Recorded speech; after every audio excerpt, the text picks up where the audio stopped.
സംസ്ഥാനത്തെ സഹകരണ ബാങ്കുകളെ തകർക്കാൻ രാഷ്ട്രീയ ഗൂഢാലോചന നടക്കുന്നതായി മുഖ്യമന്ത്രി പിണറായി വിജയൻ. സഹകരണ ബാങ്കുകളിൽ കള്ളപ്പണമുണ്ടെങ്കിൽ നിയമപരമായ പരിശോധന ആർക്കും നടത്താം. ബിജെപി നേതാക്കളുടെ പ്രതികരണം വിവരമില്ലായ്മ കൊണ്ടാണെന്നും മുഖ്യമന്ത്രി പറഞ്ഞു. സംസ്ഥാനത്തെ സഹകരണ ബാങ്കുകളെ ശ്വാസം മുട്ടിക്കുന്ന അവസ്ഥയാണ് കേന്ദ്രത്തിന്റെ ഭാഗത്ത് നിന്നുണ്ടാകുന്നത്. കേരളത്തിലെ സഹകരണ ബാങ്കുകളെ തകർക്കാൻ ബോധപൂർവമായ നീക്കം നടക്കുന്നുണ്ടെന്ന് മുഖ്യമന്ത്രി പിണറായി വിജയൻ ആരോപിച്ചു. ഇതിന്റെ പിന്നില് വ്യക്തമായ ഒരു രാഷ്ട്രീയ ഗൂഢാലോചനയുണ്ട് എന്നാണ് സംശയിക്കേണ്ടത്. കാരണം കേരളത്തിലെ ബിജെപിയുടെ നേതാക്കൾ വലിയ വ്യത്യാസമൊന്നുമില്ലാതെ ഒരു കാര്യം പറഞ്ഞുകൊണ്ടേയിരിക്കുന്നുണ്ട്. അവർ പറയുന്നത്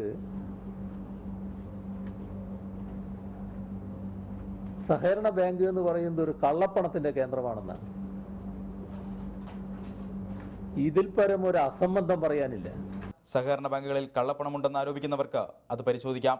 നിയമപരമായ പരിശോധന ആർക്കും നടത്താനും അതിന് ആർക്കായി ഇവിടെ തടസ്സം?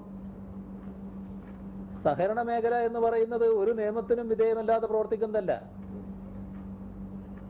കേരള നിയമസഭ പാസാക്കിയിട്ടുള്ള നിയമത്തിന്റെ അടിസ്ഥാനത്തിൽ പ്രവർത്തിക്കുന്ന സ്ഥാപനമാണത്. അതിന് കൃത്യമായ മാനദണ്ഡങ്ങളുണ്ട്. എങ്ങനെ പ്രവർത്തിക്കണമെന്നതിനെ കുറിച്ച് വ്യക്തമായ വ്യവസ്ഥകളുണ്ട്. സഹകരണ ബാങ്കുകളിലെ നിക്ഷേപങ്ങളെക്കുറിച്ച് ബിജെപി നേതാക്കളുടെ പ്രതികരണം അസംബന്ധമാണെന്നും മുഖ്യമന്ത്രി കുറ്റപ്പെടുത്തി. നിങ്ങൾ മര്യാദയ്ക്ക് വസ്ത്രം ധരിക്കുന്നു, സാധാരണ നിരക്ക് ഒരു ന്യായമായൊരു ഭക്ഷണം കഴിക്കാൻ താല്പര്യപ്പെടുന്നു. കാരണം അധ്വാനിച്ച് ഉണ്ടാക്കുന്ന കാശിന്റെ ഭാഗമായിട്ടല്ലേ. ആ ഉള്ളതിനെ കൊണ്ട് മര്യാദയ്ക്ക് ജീവിക്കുകയല്ലേ. ആ നേരാൻ വണ്ണം ജീവിക്കുന്നത് ധൂർത്തായിട്ട് കണക്കാക്കാൻ പറ്റുമോ? അങ്ങനെ ഒരു ധൂർത്തുള്ള സംസ്ഥാനമാണോ നമ്മുടെ നാട്ടുകാരാകെ ധൂർത്തന്മാരാണോ?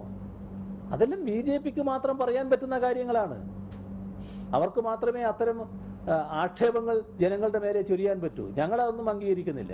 നോട്ട് പിൻവലിക്കലിനെ തുടർന്ന് സംസ്ഥാനത്തെ വിവിധ വിഭാഗങ്ങൾ നേരിടുന്ന പ്രതിസന്ധികളെക്കുറിച്ച് മന്ത്രിസഭാ യോഗം വിശദമായി ചർച്ച ചെയ്തു. റിപ്പോർട്ടർ, തിരുവനന്തപുരം.